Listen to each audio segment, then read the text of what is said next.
I'm 68 years old. So, not a kid, and this is the 21st century. The first time I sat down with Graham Alvord, we talked about his youth, spending summers in Kittery Point, swimming, doing things that boys did then. He even watched the trolley go by every day. Imagine a trolley in Kittery Point. It actually tipped over once on the curve near the Congregational Church. He tells a wonderful story about that. Now, I know the trolley ceased operation a long time ago, and sitting opposite this bright-eyed, vibrant man with a quick smile and flawless memory, I was confused. You remember this? I was 6, he replied. Then it hit me. He's talking about the early 20th century, the last century. Graham Alvord was 6 years old. My dad wasn't born yet. It was the beginning of a 100-year journey. In 1916, Packard Motor Company introduced the revolutionary twin-six engine. The first blood transfusion was performed. The Red Sox won the World Series with the mighty George Herman Ruth on the mound. Boeing Aviation began building airplanes. For the first time, Americans could talk on the telephone from coast to coast. The war to end all wars was far from over. Radio was an idea. Movies were silent. The Memorial Bridge in Portsmouth was still 7 years away. And Graham Gillette Alvord was born.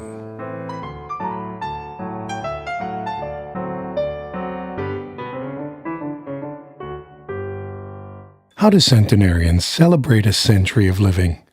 Graham Alvord does what he's always done. A few minutes on the treadmill. Then the New York Times crossword puzzle. Then family. Lots of family. Food and music. Praise ye the Lord. Hallelujah, hallelujah, hallelujah, hallelujah. Praise ye the Lord. Praise ye the Lord. Hallelujah. Praise ye the Lord. Hallelujah. Praise ye the Lord. Hallelujah. Praise ye the Lord. Then, a brief rest. And the most amazing party where people lined up early to wish Graham a happy birthday. Old friends, dear friends, even people he'd never met. The line didn't end until 3 hours after the doors were open. Then the speeches and well wishes, a surprise dedication. It's our privilege to celebrate this man on his 100th birthday. Happy birthday, Graham. Everybody, happy birthday.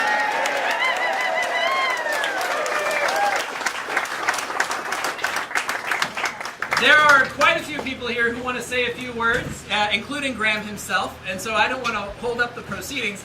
But Graham, you have given so much to this community and so much to this church. I think I can speak for everyone here when I say we wouldn't be here if you were just turning 100. We are here because you have spent each of your 100 years giving and serving and exploring the world and giving to us inspiration and adventure, and we thank you. We thank you for everything you've given us. You've given so much to this church that we wanted to at least recognize you in one way that we could. On behalf of the church, Rick also has something that he'd like to present. Hello. I'd just like to say another couple of words, won't take too much time, but I like to put things in perspective for me. And you think about this man in his life, he's seen the Roaring '20s, stock market crash of '29, the Great Depression, the New Deal, World War II, executive officer on a ship at Normandy, the Korean War, the atomic bomb, and a few years after that he turned 40. You know? But I gotta believe that having Gene with you has made the journey a whole lot better.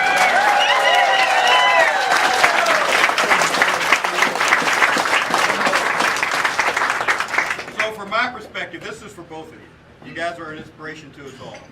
At any rate, the church council got together a little while ago, and a rumor had it that once upon a time you produced plays here in this church, up on that stage, and it became known as the Graham Alvord stage, but perhaps not officially, or at least it was lost in the probably generations since then. So now we're going to make it official. We're going to put a plaque up there. We do things official. It says the Graham Alvord Stage, rededicated 7 September 2016. So this will be up there.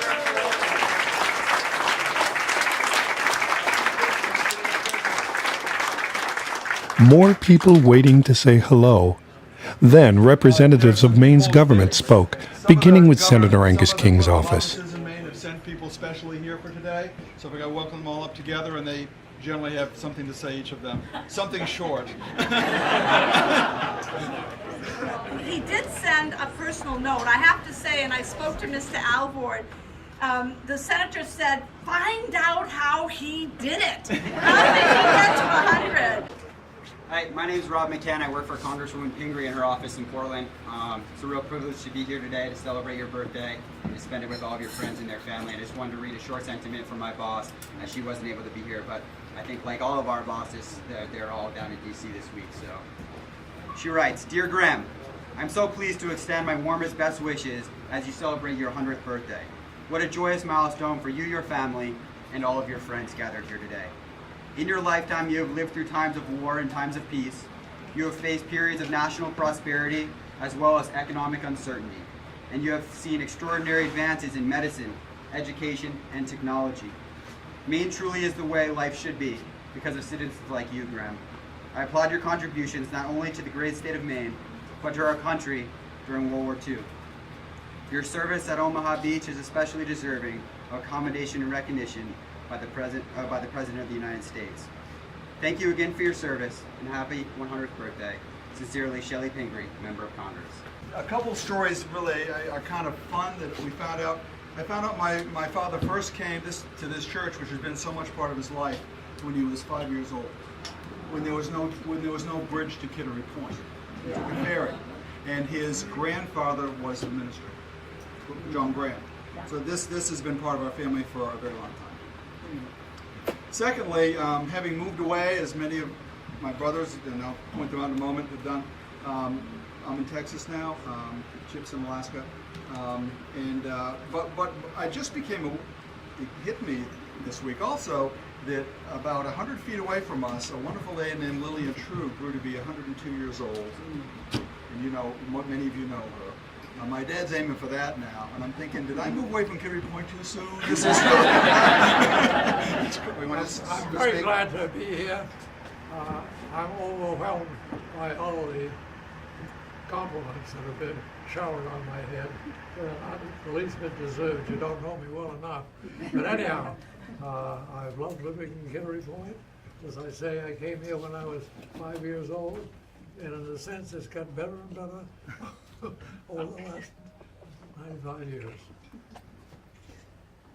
God bless you all.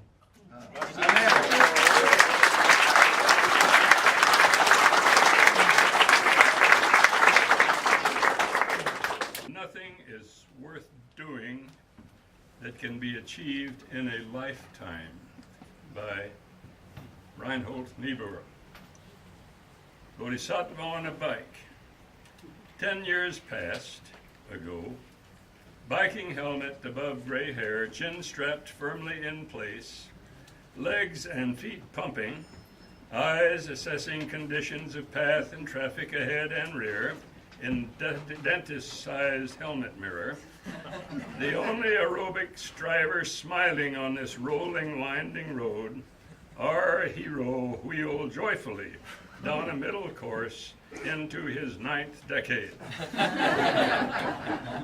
Not realizing, perhaps, that he had rediscovered Buddha's inner drive. Beginnings and beyond I trust, but I know not of, but of pain I know. Before I go, let me show you of how to turn pain to joy. So today, in this centenarian, we together see a son honoring father and mother, a student stretching mind to understand, a defender in harm's way when evil stretched across the sea and land, a lover enabler of her and theirs, a father who pressed on his thoughts and ways as best he could, passed on his thoughts and ways as best he could, an explorer of all nature he could traverse, a teacher of his native tongue and books, books, books, a counselor of fledgling students to navigate first flights, a poet stretching form to strike the heart, a playwright bringing young to storied plots, a chaplain minister, creator of support groups and hospice, a talented practical humanitarian, joyful and compassionate, an enjoyer of the privilege of life, a first-class human being, that is, a radiant Buddha. Would he return if called to? Of course. Bodhisattva stuff, you see, and he's passed it on to you and to me.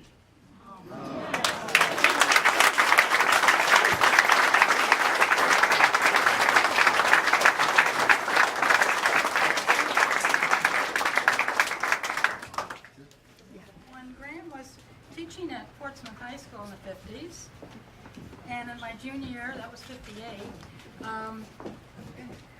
he put together a play for us. I was a part of the play. It was a very small group, and there was no set.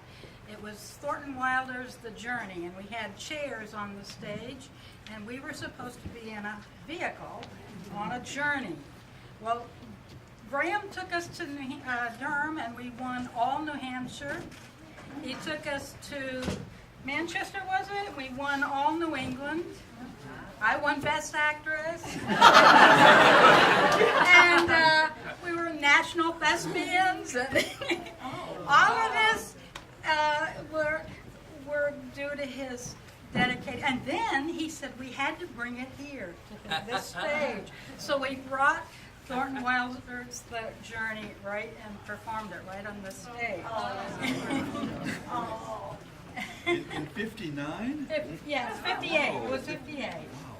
Yeah. So that's It's a great memory. because I was the class of 59, and Duncan was a class, and Harold was here. Yeah.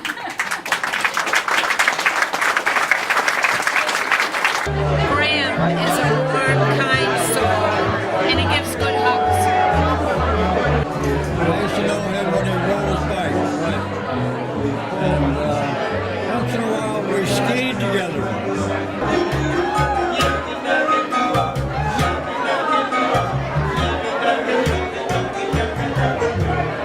Happy birthday, Graham! Graham, happy birthday. Have many more, please. He's the only person I've ever met who will shrug off the fact that he fought in World War II. I'll say, you fought in World War II? He goes, yeah. Do you know the answer to this crossword puzzle question? Happy birthday, Graham! Happy birthday, Graham! I love you! Happy birthday, Graham. So, that's it. That's how a centenarian celebrates 100 years on this earth. We should all be so lucky. Happy birthday, Graham.